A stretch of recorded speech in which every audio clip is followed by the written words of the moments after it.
Hi hello welcome to జై Mudiraj media.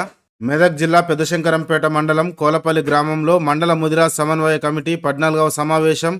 వారానికి 2 గ్రామాల్లో భాగంగా సమన్వయ కమిటీ తీర్మానించిన ప్రకారం ముదిరాజులను బీసీడీ నుంచి బీసీలోకి మార్చాలని, జనాభా ప్రాతిపదికన మేమెంతో మాకంత వాట కావాలని, చట్టసభల్లో ముదిరాజులను గుర్తించాలని ఈ సమావేశం కోలపల్లి గ్రామం ముదిరాజ్ పెద్దలు మాజీ సర్పంచ్ పూలబోయిన నరసింహులు ముదిరాజ్, ఉప సర్పంచ్ పల్లెబోయిన ఆగం ముదిరాజ్ అధ్యక్షతన, ముఖ్య అతిథులుగా టెంకటి మహారాజ్ కొత్త సాయిలు ముదిరాజ్, రాష్ట్ర ముదిరాజ్ నాయకులు బానిస నారాయణ ముదిరాజ్, మండల గౌరవ అధ్యక్షులు గోన్ల శంకరయ్య ముదిరాజ్, మండల అధ్యక్షులు పల్లెబోయిన పున్నయ్య ముదిరాజ్, పట్టణ అధ్యక్షులు జోడు రవి ముదిరాజ్, బద్దారం మాజీ సర్పంచ్ గాజుల వెంకన్న ముదిరాజ్, ప్రధాన కార్యదర్శి దారబోయిన శంకర్ ముదిరాజ్, లీగల్ అడ్వైజర్ గాన్ల సాయిలు ముదిరాజ్, సలహాదారులు కాగిత సాయిలు ముదిరాజ్, కొత్తపేట నిమ్మలగారి సాయిలు ముదిరాజ్, ఎం లక్ష్మాపూర్ ఉప సర్పంచ్ బిచ్చం సాయిలు ముదిరాజ్, సతీష్ ముదిరాజ్, నేలకంటి మైపాల్ ముదిరాజ్, బెత్తయ్య ముదిరాజ్, దుర్గేష్ ముదిరాజ్, బాలరాజ్ ముదిరాజ్, బద్దారం మచ్చందర్ ముదిరాజ్,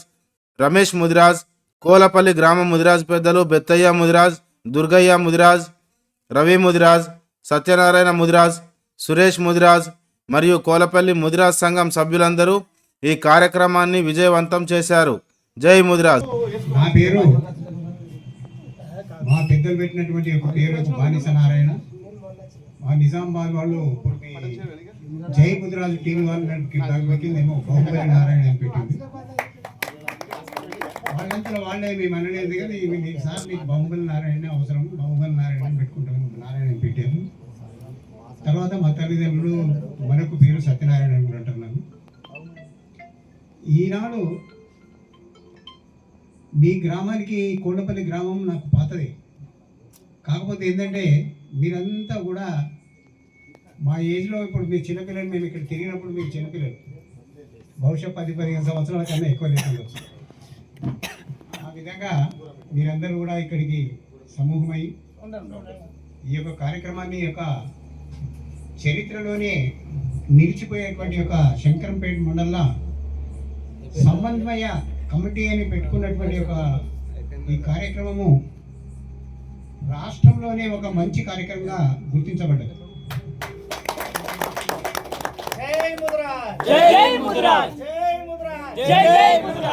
ఈనాడు ఈ యొక్క సభకు పెద్దలైనటువంటి గురు పూజ్యులు మన టెంకటి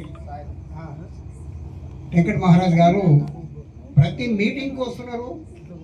వాళ్ళు ఎంత మీ మీద ప్రేమ, వారి యొక్క అభిమానం, మన కులం ఎంత బాగుపడితే బాగుంటుంది అనే ఉద్దేశంతో ఆయన ఇంత శ్రమ వచ్చినటువంటి వారికి నా యొక్క ప్రత్యేకమైనటువంటి రాష్ట్ర ముదిరాజుల తరపు నుంచి ఈ జిల్లా కానీ మొత్తానికి ఈ యొక్క శంకరంపేట మండలం తరపు నుంచి యొక్క వారికి నా పాదాభివందనలు తెలియజేస్తున్నాను.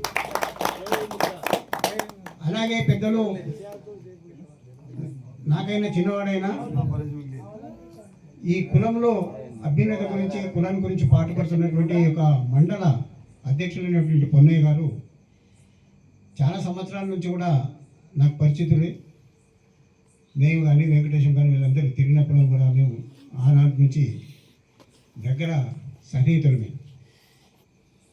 తర్వాత వారికి ఎందుకంటే ఈ సమన్వయ కమిటీ ఏర్పాటు చేయడానికి కారకులైనటువంటి యొక్క సాయిలు కానీ, తర్వాత రవి కానీ, వెంకటేశం కానీ, వీరందరూ ప్రోత్సహించి మీరు అనుకొని ఈ యొక్క కార్యక్రమాన్ని తయారు చేసి మిమ్మల్ని అందరినీ చైతన్యపరచడానికి ఏర్పాటు చేసినటువంటి కార్యక్రమానికి వారికి యొక్క ఉత్సాహానికి నేను ప్రత్యేకమైనటువంటి వారికి కూడా ధన్యవాదాలు తెలియజేస్తున్నాను.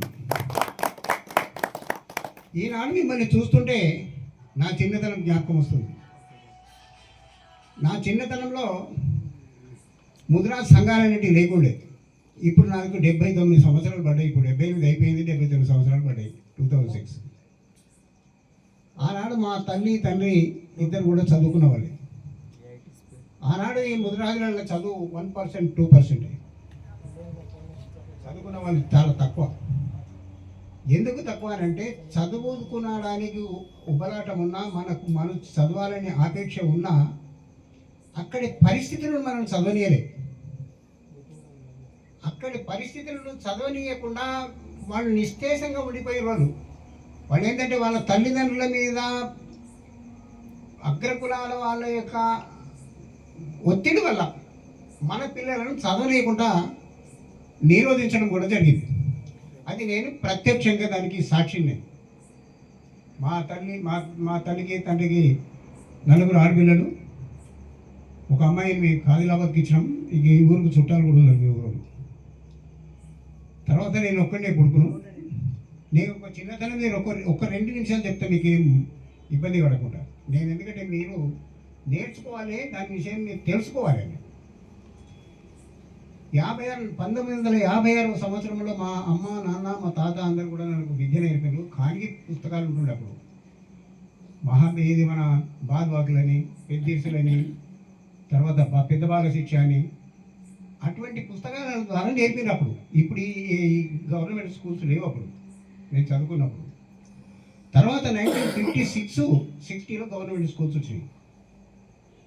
నా చదువు పూర్తి అయిపోయింది. అప్పటికి పూర్తి అయిపోయిన తర్వాత నేను ఒక్కనే ఉన్నాను కాబట్టి మా తల్లిదండ్రులు మరి ఇంకా ఎక్కువ చదివించాలనుకుంటే గవర్నమెంట్ స్కూల్ తోలియాలి.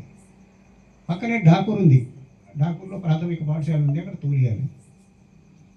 తోలిస్తానంటే అక్కడ ఉన్న అగ్రకులాల వాళ్ళు ఏం చేసినారంటే, అగ్రకులాల మీద నా అపవాదం చేస్తలేదు, దయచేసి నేను మీరు వినాలి. మనం ఎందుకు వెనుకబడ్డాము అనడానికి ఒక ఉదాహరణగా చెప్తున్నాను మిమ్మల్ని. అప్పుడు మా తల్లిదండ్రిని ప్రోత్సహించి, బిడ్డ మీరు ఏం చదువుకున్నారు, మీకు ఏ ఉద్యోగాలు దొరుకుతాయా, ఇంకా ఎక్కువ చదువుకుంటే ఉద్యోగం దొరుకుతుందా, ఎలాగో అవుతావా, లేకపోతే తహసీల్దార్ అవుతావా, లేకపోతే కలెక్టర్ అవుతావా, ఏమవుతాడు నీ కొడుకు, మా దగ్గర గొర్రెలు ఉన్నాయి, బళ్ళు ఉన్నాయి అని అది పంపించేసేస్తే సంవత్సరంకు ఈ 100-200 ఇష్టం మీకు గడుస్తుంది అని చెప్పేసి మా తల్లిదండ్రులు ఇద్దరిని కూడా ప్రోత్సహించడం జరిగింది అక్కడ. అయితే ఏమైపోయిందంటే మా తండ్రి కొద్దిగా వాళ్ళకు ఒత్తిడికి లొంగిపోయింది. మా అమ్మకు తెలిసింది. మా తండ్రిని రాత్రి వచ్చి అడిగింది, ఏమేమి మన పిల్లగాన్ని కొద్దిగా చదువుకోండి సరిపోయింది కదా, ఇంకేం చదువుతాడు, ఉద్యోగం దొరుకుతుంది ఆమెకి, మరి ఆ బరకాడు ఇచ్చేసేస్తే కొన్ని పైసలు వస్తాయి కదా మనకు, ఏదో గడుతుంది కదా అని. అంటే ఇప్పుడు మా తల్లి ఏమైంది, మా తల్లి బాగా చదువుకుంది. మా తాత కవి, మా తాతది మా తల్లిది ఊరు తుంకి గ్రామం. ఇప్పుడు నల్లపోచమ్మ తుంకి ఉంది కదా, తుంకి గ్రామం అని. అయితే మా అమ్మ ఏం చేసిందనంటే, ఒక్కడే నాకు కొడుకు, నా తాత దగ్గర నువ్వు చదువు చెప్పకపోతే సగం చదువు చెప్పినావు, మా తండ్రి వచ్చిండు, మా తండ్రి దగ్గర పూర్తిగా నేర్చుకున్నాడు నా కొడుకు. ఇప్పుడు బంద్ చేద్దామని అనుకుంటున్నావు చదువు, ఒకవేళ పెద్దలు చెప్పినట్టు నీ బర్రకాడి గొర్రెకాడి దొరిస్తా అంటే రోకల్ బండి తీసుకుని నేను ఎత్తి వాళ్ళ కొడతాను చెప్పింది మా తల్లి. ఎందుకు? నా ఒక్క పిల్లగాడు చదువుకోవాలి, చదువుకొని మా తల్లిదండ్రి బుద్ధి జ్ఞానం పిల్లలకు ఏ విధంగా చెప్పిందో ఆ విధమైనటువంటి ఒక శక్తి మావానికి, ఆ విధమైనటువంటి బుద్ధి జ్ఞానం రావాలి, వాని ద్వారా 10 మంది లాభపడాలి అనేటువంటి మా తల్లి ఉద్దేశం. అయితే అప్పుడు మా నాయన ఈల్డ్ అయిపోయాడు, నీకు అన్నం పెట్ట అని చెప్పేటప్పుడు ఈల్డ్ అయిపోయాడు. ఇక నీ ఇష్టం అని చెప్పేసేస్తే అప్పుడు పాఠశాలకు పోయినా, డాకూర్ పాఠశాల ఫస్ట్ స్టార్ట్ అయ్యేది 3వ తరగతి స్టార్ట్ అయినా. అప్పటి నుంచి నేను BA డిస్కంటిన్యూ చేసేదాకా కూడా స్కూల్లో నంబర్ 1 ఫస్ట్. అప్పటిదాకా మెరిట్కి స్కాలర్షిప్ మీద నేను చదువుకున్నాను. అంటే నాకు అటువంటి ప్రోత్సాహం మా తల్లిదండ్రులు ఇచ్చాను. అక్కడి పరిస్థితులను బట్టి నేను అవగాహన చేసుకున్నా. ఆ చదువుకున్నా కాబట్టి కనీసం మీ 10 మందికి నేను చెప్పగలుగుతున్నా. అవునా కదా? ఈ 10 మందిని చైతన్యవంతులు చేయగలుగుతున్నా. అంటే దీనికి కారణం ఏంటి? విద్య. విద్య అనేది ప్రతి వ్యక్తికి అవసరమో, ప్రతి వాడు కూడా విద్య మీద కాన్సన్ట్రేట్ చేయండి. విద్య మీద ఎప్పుడైతే మీరు కాన్సన్ట్రేట్ చేసి మంచిగా చదువుకుంటారో, చదువుకున్న తర్వాత మీకు జ్ఞానం, బుద్ధి జ్ఞానం మంచిగా వస్తుంది. ఇప్పుడు స్వాములు ఉన్నారు కదా, వాళ్ళు చెప్పింది కూడా మీరు వినగలుగుతారు.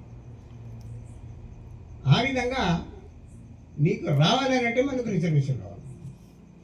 ఆ కాలంలో అంబేద్కర్ రాజుడు ఒక 2 కులాలకు మాత్రమే ఆయన కనబడ్డాయి.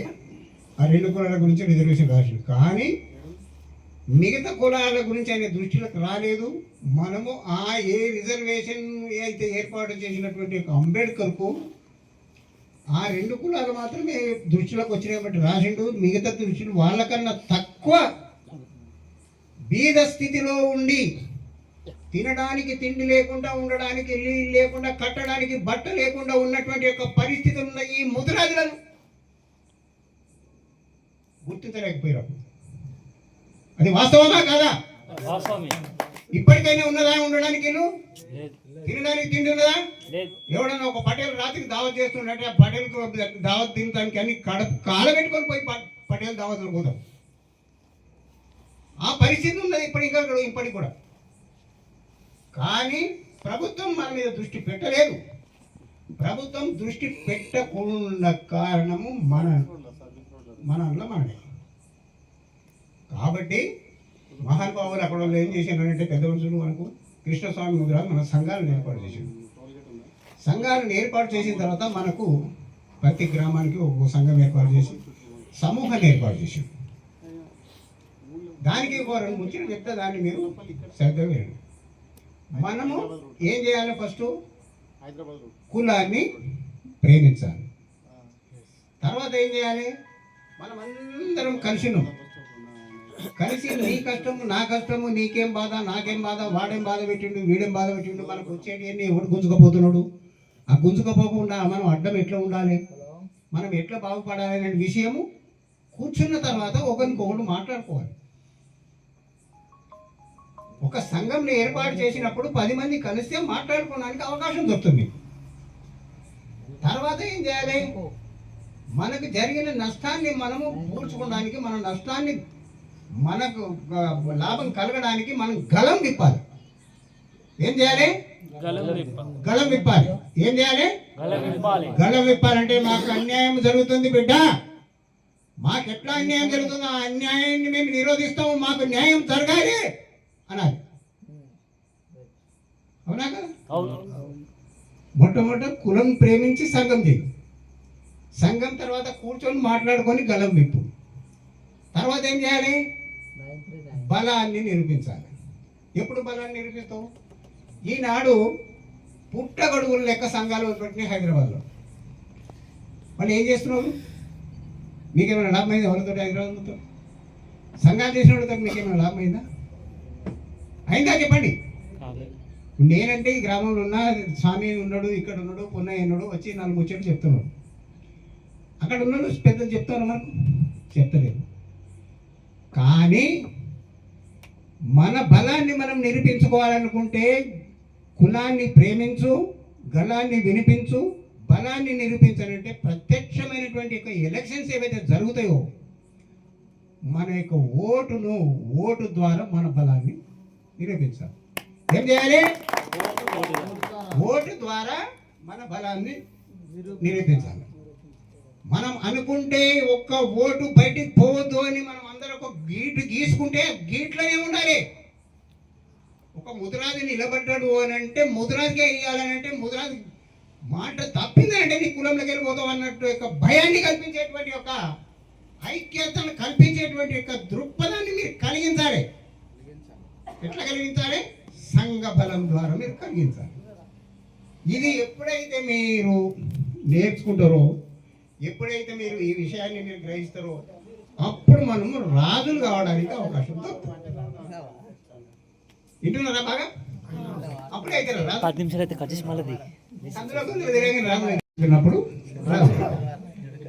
ఇప్పుడు నేను చెప్పేది ఏంటంటే, మీరు శంకరంపేట మండలంలో ఈ యొక్క సమన్వయ కమిటీ పెట్టినందుకు మాట్లాడదు, నేను మాట్లాడినప్పుడు మాట్లాడదు. సమన్వయ కమిటీ పెట్టినందుకు ఈ 7 సర్పంచులు గెలిచారు. ఇంకేదరు వస్తున్నట్టు నిజమే కావచ్చు. అప్పుడప్పుడు నాకు అవకాశం దొరికితే నేను వస్తుంటే నాకు వీలు కాలేదు, వాళ్ళు కూడా గెలిచే పరిస్థితి ఉండేది. కాబట్టి ఎప్పుడంటే మనము సమన్వయ కమిటీ ద్వారా మిమ్మల్ని అందరినీ సమన్వయపరిచి మీ యొక్క మన ఓటు మనకు వేసుకోవడానికి ప్రయత్నించడము, దాన్ని సఫలీకృతం కావడం. కాబట్టి ఈనాడు ఈ శంకరంపేట మండల సమన్వయ కమిటీ రాష్ట్ర వ్యాప్తంగా వెళ్తుంది. ఇప్పుడు ఎక్కడ పోతుంది? రాష్ట్ర వ్యాప్తంగా పోతున్నాం. చెప్తున్నాను కదా, రాష్ట్ర వ్యాప్తంగా వెళ్తుంది. దానికి కారణం ఏంది? జై ముదిరాజు టీవీ. మీరు జై ముదిరాజు టీవీకి ఎప్పుడైనా ధన్యవాదాలు చెప్పిరా? నాకు అదే ఫస్ట్ మొట్టమొదట పెద్దలకు ధన్యవాదాలు చెప్పిన తర్వాత జై ముదిరాజు టీవీకి ధన్యవాదాలు చెప్పండి. మీ గళాన్ని రాష్ట్ర వ్యాప్తంగా వినిపించిన కారణం జై ముదిరాజు టీవీ. అవునా? ఎస్. ఆ టీవీ ఎట్లా స్టార్ట్ అయింది? ఆ జై ముదిరాజ్ ఛానల్ ఈ బానిస నారాయణ గారు, బాహుబలి నారాయణ గారు రిబ్బన్ కట్ చేసి ఓపెనింగ్ చేసి, అంటే నాకు గొప్పతనం కాదు అది. నేను యాదృచ్ఛికంగా అక్కడికి పోయినా, ఒక మాట వాళ్ళు అన్నారు అంటే నేను మౌనంగా అన్నా. అప్పుడే ఉంది లేదని చెప్పేసి ఒక మీటింగ్ అయింది. మీటింగ్లో నేను గలాన్ని విప్పిన, దానికి ఇన్స్పైర్ అయ్యింది వాళ్ళు. అయిన తర్వాత సార్ మేము ఇట్లా చేసుకుంటామని అంటే మళ్ళీ ఒకనాడు వస్తా అని చెప్పిన. వచ్చిన దగ్గర వాళ్ళు తయారు పెట్టారు. పోయినాక నాకు తెలియదు. రిబ్బన్ కట్ చేసేసి అమ్మవారి దగ్గర పూజ చేయించారు. అమ్మవారి పూజ దగ్గర, మన పెద్దమ్మ తల్లి పూజ దగ్గర పూజ చేయించి ముడుపు పెట్టేసిన ఇప్పటికీ నిరాఘాటంగా నడుస్తుంది జై ముదిరాజ్ టీవీ. అంటే ఆ దృక్పథంలో బలం ఉందా లేదా? ఏదైతే మనమైతే సాధించాలనుకుంటున్నామో సాధిస్తున్నామా లేదా? మరి మీరు సర్పంచులు అయ్యామనుకుంటున్నారా? సర్పంచులు అవుతారా కాదా? మరి రేపు పొద్దున ఏమన్నది ఎంపీటీసీ కావాలి మీరు. ఓకేనా? ఎంపీటీసీలు అయ్యిందంటే మండల్ ప్రెసిడెంట్లు అవుతారు.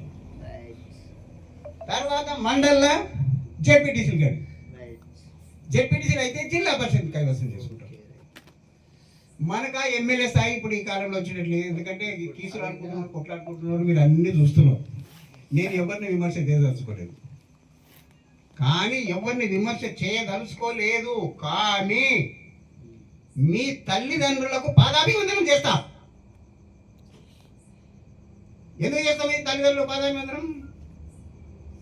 మిమ్మల్ని సంఘంకు దాకా పొండి బిడ్డ పెద్ద మనుషులు వస్తారు, వాళ్ళ మాటలు ఇని రండి తోలిస్తున్నా మీ తల్లిదండ్రులకు పాదాభివందనం చేస్తాను నేను. అప్పుడు నా పీరియడ్ లేకుండే, నా చిన్నగా ఉన్నప్పుడు నాకు ఏదైనా సంఘం లేకుండే. 75-80 సంఘం పెట్టినా ఆ పిల్లలకు ఏడిపోతావరా అంటుంది. కానీ ఈనాడు సంఘం పెడతారంటే పిల్లలు పోయినా బిడ్డ ఎవరో పెద్ద మనుషులు వచ్చినట్టు ఏం మాటలు చెప్తారో ఇని రండి అని తోలిస్తున్నారు. మీరు ఎంత ఎదిగి మీకన్నా వాళ్ళు 4 రెట్లు గొప్ప, మీకన్నా 4 అడుగులు ఎక్కువ వేసారు ముందటికి. అరే మేము బాధపడడం రా నాయన, మీరెందుకు బాధపడుతున్నారా బాబు? మీరు బాధపడకూడదు. మేము బాధపడినాము, కుండలు బోకెలు దోమినాము, వాని దగ్గర మీ దగ్గర ఇది చేసినాము, అష్టకట్టాలు పడ్డాము, మిమ్మల్ని నడిపినాము. కానీ ఆ కష్టం మీరు చేయొద్దు. చేస్తారా మీరు? ఆ కష్టం చెయ్యరు. చేస్తారా? చెయ్యవు. గుడ్. అది రావాలి మీకు. అది వచ్చినాడు మనం బాగుపడతాం. నేను జై ముదిరాజు టీవీ పెట్టినాడు చెప్పిన సంఘాలు హైదరాబాద్లో. అది నీకు ఎందుకు బై గల్లి సంఘం పెట్టినావు నువ్వు? D2A అది D2A అంటే నీకు దాని సంగతే తెలియదు. 50 మందిని వేసుకోవాలి, ఎవడో పైసలు ఇవ్వాలి. ఆ పైసలు తీసుకొని పోయి జెండలు పట్టుకోవాలి. D2A జై ముదిరాజ్. నువ్వు అటువంటి బొర్రకుండ్రా నాయన. మీరు జై ముదిరాజ్ అనండి, ముదిరాజులను ప్రేమించండి, మన కులాన్ని ప్రేమించండి, మన గళాన్ని వినిపించండి, మన బలాన్ని నిరూపించండి. కానీ ఒట్టొట్టిగా జెండలు పట్టుకొని తిరగకుండా. దాన్ని నేను టీవీ ద్వారా చెప్పిన. మీరు చేస్తున్న కార్యక్రమానికి ఇక మన రూపకల్పన మీకు ఉందా? ఒకడొకడు అంటాడు మన దగ్గర ఐక్యత లేదు, మన దగ్గర ఐక్యత లేదు అని రోజు మొత్తుకునే దానికంటే నువ్వు ఐక్యతను ఎట్లా చేద్దాంరా అని నీకు సోయలేదు కదా నీ కొడుకులకు. చెప్పు. ఐక్యత లేదు. మావాడు కుండలు కడుతుంటే మేము కుండలు కడుతుంటాం, నీ కూడా కడతాడు మా. నువ్వు కుండలు కడగకుండా ఎట్లా చేయాలి, లేకపోతే ఐక్యత రావాలంటే ఎట్లా చేయాలి అనేది నీ దగ్గర శాశ్వతమైనటువంటి ఒక ప్రతిపాదన లేదు. నువ్వు పెద్ద మనుషులు ఎవడంటే పెద్ద మనుషులు, పైసలు ఉన్నాడు పెద్ద మనుషులు. 10 ఏళ్ళకి 10 ఉంగరాలు పెట్టగానే పెద్ద మనుషులు అవుతారా? వాడిని ఎంబడి 10 కార్లు తిరిగితే పెద్ద మనిషి అవుతాడు వాడు. 100 ఎకరాల భూమి అంటే పెద్ద మనిషి అవుతాడు వాడు. ఎప్పుడు పెద్ద మనిషి అవుతాడు? మీ యొక్క లేనోని బాగు చేసి, కష్టం ఉన్నోని కష్టంలో ఆదుకొని, చదువు లేనోని చదువు నేర్పి, ఉద్యోగం లేనోనికి ఉద్యోగం ఇప్పించి, ఏ రాత్రి మనం ఒక వ్యక్తి ఏం కష్టం ఏమో ఎత్తుకుపోయడం లేదు, దవాఖానకు తీసుకుపోయడం లేదు, ఏం చేసేటట్టు లేదు అన్నీ తీసుకుపోయి వాళ్ళని బాగు చేసి వాళ్ళ యొక్క ప్రేమ అభిమానాన్ని మీరు పొందినప్పుడు నువ్వు నాయకుడైతావు. ఇంకేమైతావా నాయకుడు? పైసలు ఉన్నాయి అయిపోయా 10 ఏళ్ళ కుంగరాలు ఉండి పాస్ వల్ల ఏం చేస్తాడట, పండ్లకు బంగారాలు పెట్టుకుంటాడు. బంగారు ఇవన్నీ పండ్లు తీసేసి అది బంగారం కనబడాలనుకుంటే ఇట్లా అంటుంటాడు. ఎప్పటికీ ఆ పన్ను కనబడాలి, బంగారు పన్ను కనబడాలి. వెనకటికి ఏమి ఉంటుండే మన కడియాలు ఇట్లా అంటుండే, అంటే కడియం కనబడాలి మనకి. అంటే గవి చూపించుకుంటే అది కా మీరు పెద్ద మనుషులు. మొన్న నేను ప్రత్యక్షంగా చూస్తున్నా, సర్పంచ్లో నేను సన్మానంకి వచ్చిన జైరాబాద్ పోయినా. ఇలా కొంతమంది దొరుకుతున్నాయి, అక్కడ దొరకలేదు, పోయినా. పోతే ఒక సర్పంచ్, 2 సర్పంచులు దొరికిరు నాకు మంచి సర్పంచులు దొరికినట్టే నంబరే సర్పంచ్. సార్ నమస్కారం సార్, రండి సార్ అని తోలిపోయారు. ఇంత గౌరవిస్తున్నారు అనుకున్నాను. నేను లోపలికి పోయాను. కూర్చుని సార్ అని కూర్చొని వచ్చి సార్ చేసి కూర్చొని పెట్టి నాకు మీరు మొత్తం గౌరవిస్తున్నారు, అంత దూరం వచ్చినట్టు కూర్చున్నాక సార్ ఎందుకు వచ్చారట, అరే మీరు పంచాయతీ సర్పంచ్ గెలిచినావు కాబట్టి సన్మానం చేస్తాను వచ్చిన సన్మానమా? ఇటువంటి సన్మానాలు మా ఊర్లో ఇన్ని వేసింది సార్, మాకు ఇన్ని సాల్వాలంటే కళ్ళు పడకుండా, నేను ముఖం కూడా కనబడకుంటాను శాలువలు వేసే సార్. మీ శాలువ నాకెందుకోను ఏమై నేను ఇంత దూరం నుంచి 100 కిలోమీటర్లు నీ దగ్గరికి శాలువ కట్టడానికి వస్తే నువ్వు గట్లంటావంటే సార్ మాత్రం నువ్వు వచ్చినప్పుడు నీకు నేను 1600 చేస్తా. మన పెద్ద నాయకులకు బుద్ధి ఉన్నదా సార్? కూతురు అరే టీవీ బంది వద్దు ఆ పెద్ద మనుషుల దగ్గర పోతే నన్ను తంతలో నన్ను హైదరాబాద్ కూడా రాని నన్ను అంటే అట్టయితే సరే నువ్వు మంచిగా పెట్టండి ఇక అంటే మంచిగా పెట్టి అంటే సారు మేము కష్టపడి ఒంటింటికి పోయి కాళ్ళు ఏలు పట్టుకొని కడపల తల పెట్టి ఉన్నది ఇంత భూమి అమ్ముకొని మా పెళ్ళ మీద పుస్తల తాళ అమ్ముకొని కష్టపడి నేను సర్పంచ్కి వెళ్తే నువ్వు చాలా పనికి వచ్చినావు. మరి మీరంతా ఏం చేసిరా? మీరు రండి అంటే అప్పుడు చెప్పిన నేను సిగ్గుపడుతున్నాను అని మీకు దండం పెడతా. మరి నేను జిల్లా నాయకులు కావచ్చు, రాష్ట్ర నాయకులు కావచ్చు. అంటే ఇప్పుడు నేను ముగిస్తా, నేను దయచేసి మీరు ఇబ్బంది పడకండి. అలా ఏం లేదు సార్, చెప్పండి.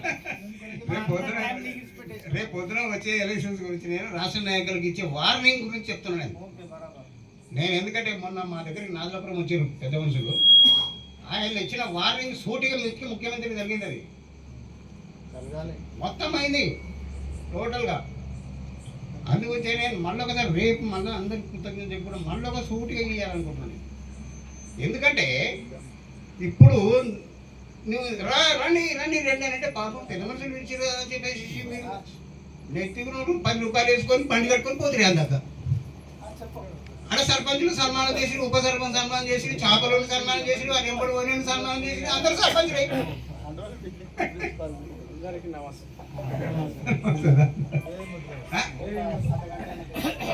అది ఏమైంది ఆడ ఏమైంది? రవీంద్రనాథ్ పోయిన వాళ్ళు ఎవరైనా ఉంటే తెలుస్తుంది. రవీంద్ర భారతి అయిన ప్రోగ్రాము కరెక్ట్గా సర్పంచ్కి సన్మానం అయిందా, కరెక్ట్గా ఉప సర్పంచ్ సన్మానం అయిందా, కరెక్ట్గా మెంబర్ల సన్మానం అయిందా? నేను లైవ్ చూసిన 2 రోజులు ఒక్కొక్క గ్రామాన్ని ఎంచుకొని 2 రోజులు, వారంలో 2 రోజులు సంఘాలను ఏర్పాటు చేయడానికి ప్రయత్నం చేస్తున్నాం. దీని ముఖ్య ఉద్దేశం ఏంటంటే ముదిరాజులు ఏ విలేజ్లో చూసినా ఒక 30, 40, 25 నుంచి అబవ్ ఉన్నారు. అయినా కూడా ఎక్కడ మన దగ్గర సమన్వయం లేదు. అవునా కాదా? ఏ విలేజ్లో అయినా అయితే ఉంది. ఎందుకున్నది అంటే మన ఐక్యత లేదు. వేరే కులాల వాళ్ళు ఎంత ఐక్యత ఉన్న రోలను విమర్శించడానికి ఇలా ఏదో రాజకీయ లాభాల కొరకు చేసేది కాదు ఇది. కేవలం స్వచ్ఛందంగా ఇక్కడ ఎవ్వరు ఏం ఆశించి పనిచేయడం లేదు, స్వచ్ఛందంగా వచ్చి పనిచేస్తున్నాం. ఎందుకోసం అంటే ముదిరాజు లాంటి వాళ్ళు గత 50-60 సంవత్సరాల నుంచి కూడా మనం వెనుక పడలేము, వెనుక నెట్టేస్తున్నాం మనం. ఎందుకు కారణం ఏంటంటే మనము ఏకతాటి మీద లేము. 10 కుటుంబాలు ఉన్నాయంటే 4 వర్గాలు అవుతున్నాయి. ప్రతి విలేజ్లో ఎక్కడైనా ఈ కోలపల్లి కాదు, శంకరపేట కాదు, ఎక్కడైనా శంకరపేట కూడా 4 సంఘాలు కూడా అవుతాయి, అంత పెద్ద విలేజ్లో. ఇవన్నిటినీ ఒకతాగి తెచ్చి అందరిలాగా మనం కూడా ప్రతి దాంట్లో అడుగు పెట్టాలి, మనది ఉండాలి, గుర్తింపు ఉండాలి అనే ఉద్దేశంతో ఇది గ్రామ స్థాయి నుంచి అయితేనే, ఈ కార్యక్రమం గ్రామ స్థాయి నుంచి మొదలు పెడితేనే రాష్ట్ర స్థాయి వరకు పోతుంది అనే ఉద్దేశంతో శంకరంపేట, నాకు తెలిసి రాష్ట్ర స్థాయిలోనే శంకరంపేట నుంచి మొదలు ప్రారంభం చేసినాం అనుకుంటున్నాను నేనైతే. ఈ కమిటీలు గ్రామ స్థాయిలో పక్కడబందీగా ఉన్నాయనుకో, ఇప్పుడు మనం ఇంకోటి దగ్గర పోవాల్సిన ఏ విషయం ఉన్నా, ముదిరాజులలో ఏ సమస్యలు వచ్చినా ఎవరి దగ్గర పోవాల్సిన పని లేదు. మనోలే ఉన్నారు, అతిరథ మహారథులు ఉన్నారు ఏ ఊర్లో అయినా కానీ. కానీ ఏమవుతుందంటే ఈగోగా ఫీల్ అయ్యి వారి దగ్గరికి నేను పోతే నాది తక్కువ అవుతుందేమో, నా దగ్గరికి ఇట్లా ఈ భేదాలు పెట్టుకొని ఒకరి దగ్గరికి ఒకరు పోతలేరు. కాబట్టి అందరు ఐకమత్యంతో నుండి ఇప్పుడు మనం మొన్న ఎలక్షన్లలో దీని ముఖ్య ఉద్దేశం ఇంకోటి కూడా చెప్తున్నా, రాజకీయ అది లేదు మనం ఎక్కడేం సాధించలేం. రాజకీయం కావాలంటే ముందు చదువుకోవాలి, పిల్లలను మంచి చదివియాలి, ఉన్న పిల్లలను ఇంటర్ కార్డు 10th కార్డు ఆపేసి ఇప్పుడు గురుకులాలు అవి ఇవి మస్తు కాలేజీలలో అక్కడక్కడ మనకు మంచి అవి ఉన్నాయి, కానీ ఎక్కడ పోతలేవు. ఈ 10th కాగానే ఇంటర్మీడియట్ కాగానే ఈయన పని చేసి కథ ఇదే పనులు సులువు చేస్తున్నారు. కాబట్టి అట్లా కాకుండా పిల్లలను సాధ్యమైనంత వరకు అందరి పిల్లలను కూడా మంచిగా చదివిస్తేనే ఇక్కడ వచ్చిన పెద్దలకు, సమన్వయ కమిటీ సభ్యులకు, ఇక్కడ ఇంకా వేరే వేరే నుంచి వచ్చిన సభ్యులందరికీ నా యొక్క హృదయపూర్వక నమస్కారాలు. ఈ సమన్వయ కమిటీ అంటే మనం అందరం ఒక్కదానికి ఈ కమిటీలకు ఏర్పాటు చేసి మన ముదిరాజుల ఐక్యత అనేది పెంచుకోవాలి. దానికోసం ఐక్యత కోసం చేయడం జరుగుతుంది. ప్రతి విలేజ్లో పోయి చేయడం అనేది జరుగుతుంది. అందరం ముదిరాజు నుంచి యూత్ పరంగా కానీ పెద్దల పరంగా కానీ మనం ముందుకెళ్తే భవిష్యత్తులో మనకంటూ పేరు ఉంటుంది, అది సాధించుకోవాలని మనస్ఫూర్తిగా కోరుకుంటున్నా. ఈ అవకాశం ఇచ్చిన పెద్దలకు నా యొక్క ధన్యవాదాలు. అధ్యక్షులకు, మండల అధ్యక్షులకు, పున్నన్న గారికి మరియు మా గ్రామ పెద్దలకు అందరికీ, మరి ముదిరాజ్ తోటి నా స్నేహితులకు అందరికీ హృదయపూర్వక వందనాలు తెలియజేస్తున్నాను. ఈరోజు మనం ముదిరాజ్ సంఘం గురించి ఇక్కడ మీటింగ్ పెట్టుకున్నాం, కానీ మన ముదిరాజ్ సంఘం మధ్య చాలామంది సభ్యులు ఇంకా రాలేకపోవడానికి చాలా బాధాకరంగా ఉంది. వచ్చినందువల్ల వీళ్ళతోనే మనము ఈరోజు సర్ది పెట్టుకుందాం. మనం మరికొంత మండలంలో కానీ జిల్లాలో కానీ స్టేట్లో కానీ మన ముదిరాజ్ సంఘానికి మన పెద్దల్ని తోలుకొని ముందడికి వెళ్ళాలి. మనం చాలా ఐక్యతతో మళ్ళీ చాలా అధికారాలు కానీ పదవులు కానీ ఆశించాలని కోరుకుంటున్నాం. చాలా వెనుకబడి ఉన్నాం మనము అన్నింటిలోనూ, అన్ని రంగాలలోనూ కూడా. రిజర్వేషన్ పరంగా పెద్దలకు చెప్తున్నప్పుడే విజ్ఞప్తి, రిజర్వేషన్ మనకు చాలా ఎదురుగా ఉంది. రిజర్వేషన్లో మన BCD నుంచి BCAకి మార్చాలని పెద్దలు మీరు జిల్లా స్థాయిలో కానీ కోరుకోవాలని ఆశిస్తున్నాను. జై హింద్.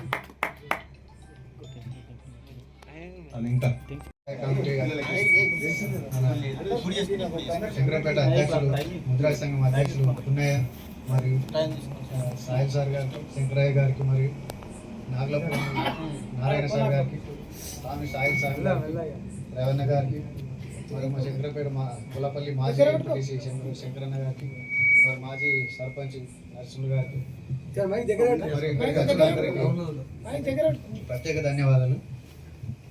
ఈరోజు మా దగ్గర ఇంత జనం కనిపించలేకపోవడానికి మేము చాలా బాధపడుతున్నాం. మీరు కూడా ఏమనుకోవద్దు. మీరు చేస్తున్నటువంటి కృషికి మీరు చాలా గర్వపడుతున్నాము. కానీ దానికి మా సహకారం ఎలాంటిది లేదు, కానీ నా ఎంతో సహకారం మీకు అందిస్తానని ఊరికి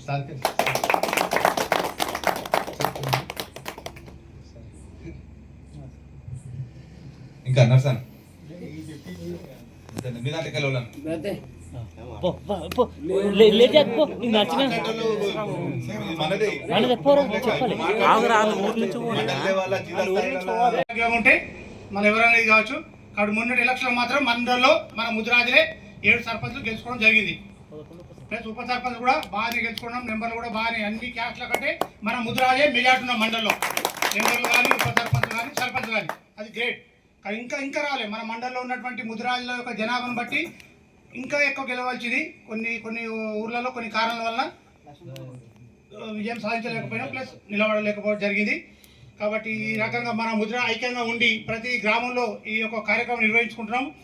ఇంకా నెక్స్ట్ జరిగే గ్రామాల్లో కూడా అన్ని మీటింగ్లు చేసుకున్న తర్వాత మండల్ లెవెల్లో చాలా పెద్ద ఎత్తున మీటింగ్ పెట్టాలని నిర్ణయించుకున్నాం. కాబట్టి మన యొక్క స్టేట్ నాయకులు కూడా వచ్చి విన్నవించి ఖచ్చితంగా మండల్లో చాలా పెద్ద ఎత్తున మీటింగ్ పెట్టుకోవాలి. పెట్టుకుంటే ఏంటంటే స్టేట్ వాళ్ళు వెళ్ళిపోయి విలేజ్లో పెట్టుకుంటున్నాం.